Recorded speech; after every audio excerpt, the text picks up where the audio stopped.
Welcome to the podcast summary of Ayyubid dynasty. This episode is really about how one dynasty changed the map, the religious balance, and the everyday life of the Eastern Mediterranean, starting with Saladin's takeover of Egypt. The Ayyubids beat Crusaders, captured Jerusalem, built schools and hospitals, made Egypt a major Sunni center, and tied their power to trade as much as war. But for all that reach, their state was also fragile from the inside, because it worked like a family confederation, where relatives ruled their own pieces and kept fighting over the inheritance. In 1171, Saladin abolished the Fatimid Caliphate in Egypt and brought the country back into the Sunni Abbasid orbit. That was a huge shift. Egypt went from being the center of a Shia caliphate to becoming the leading Sunni political and military power in the region. Saladin had originally been serving Nur al-Din, the Zengid ruler, in Egypt. When Nur al-Din died in 1174, Saladin moved fast, asserted his independence, took Damascus, and expanded across Syria, the Hejaz, Yemen, Nubia, Tripolitania, and Upper Mesopotamia. This is the version of Saladin people usually remember best, the conqueror who knit together a huge realm and then crushed the Crusader army at Hattin in 1187. That victory opened the way for the capture of Jerusalem and most of the Crusader kingdom, even if the Third Crusade later clawed back much of the coast and forced a settlement in 1192. The Ayyubid state looked big and formidable on a map, but it was never a tightly centralized empire. It worked more like a princely confederation. Different members of the ruling family governed semi-autonomous provinces and recognized a supreme sultan, at least in theory. Saladin divided territories among sons, brothers, and other relatives, which solved one short-term problem and created a long-term one.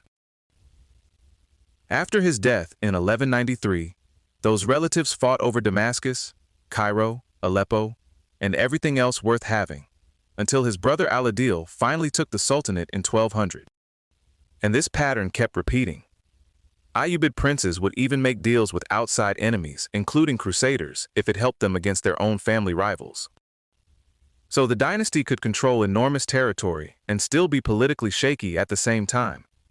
It's a very human problem, honestly. Family business, just with citadels. The Ayyubids' deepest legacy may not be military at all. It may be the way they institutionalized Sunni Islam in Egypt and Syria after the Fatimid period. They sponsored madrasas across the legal traditions of Sunni Islam, including Shafi'i, Maliki, Hanafi, and Hanbali teaching. Cairo alone received at least 35 Ayyubid-era madrasas in the figure cited here, which gives you a sense of the scale. Under Saladin and his successors, Egypt became a major Sunni center of political authority, military power, commerce, and scholarship all at once. Their patronage also went beyond religion in the narrow sense. They supported hospitals, medical education, and a wider intellectual culture. Figures like Maimonides, Ibn Jami, Abdul Latif al-Baghdadi, al-Dakwar, and Ibn al-Baytar were part of that larger world of scholarship. So when people talk about the Ayyubids as a war dynasty, that's true, but it's incomplete. They were also building institutions that outlasted the battlefield victories. The dynasty was Kurdish in origin, and medieval sources explicitly described it as a Kurdish dynasty. At the same time, the rulers became heavily Arabized.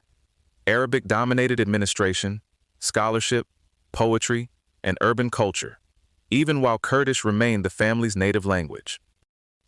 Their world also carried Persianate court influences, which adds another layer to the picture. And the army was never simply Kurdish.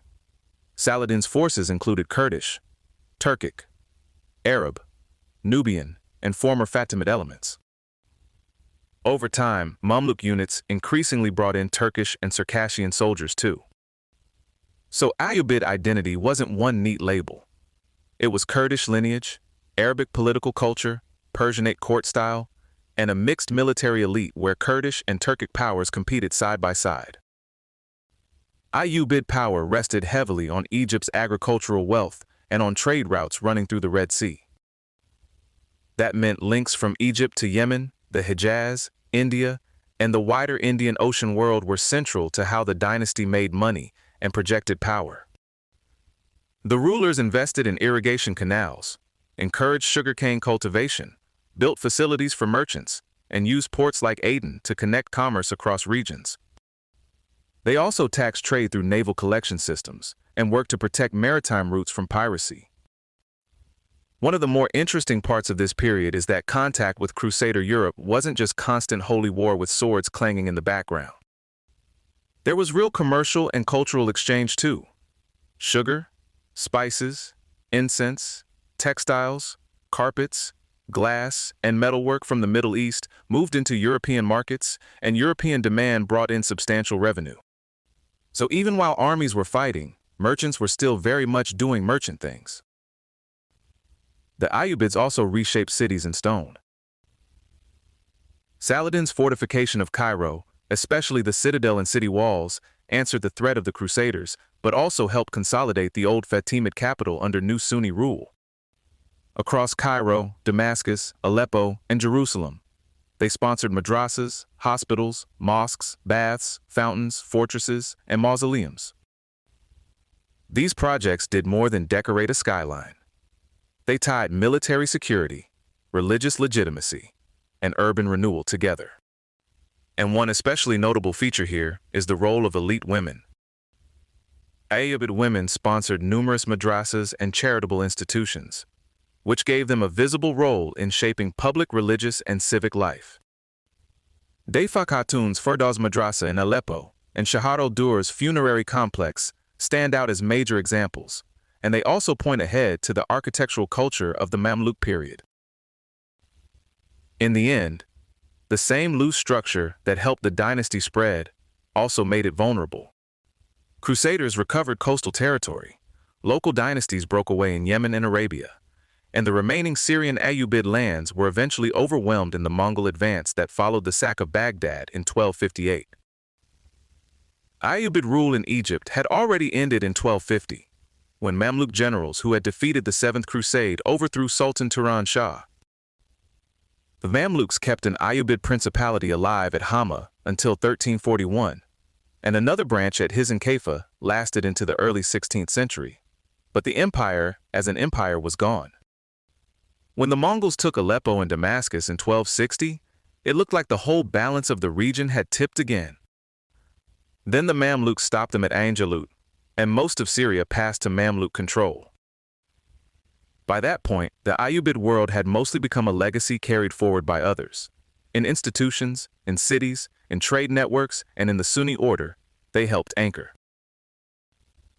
So the Ayyubids were more than Saladin's biography stretched across a map. They built a political and religious order that outlived them, even if their own family politics kept punching holes in it. A pretty durable legacy for a dynasty that could never quite stop arguing with itself. This episode was generated by Podkey. Create your own at podkey.fm.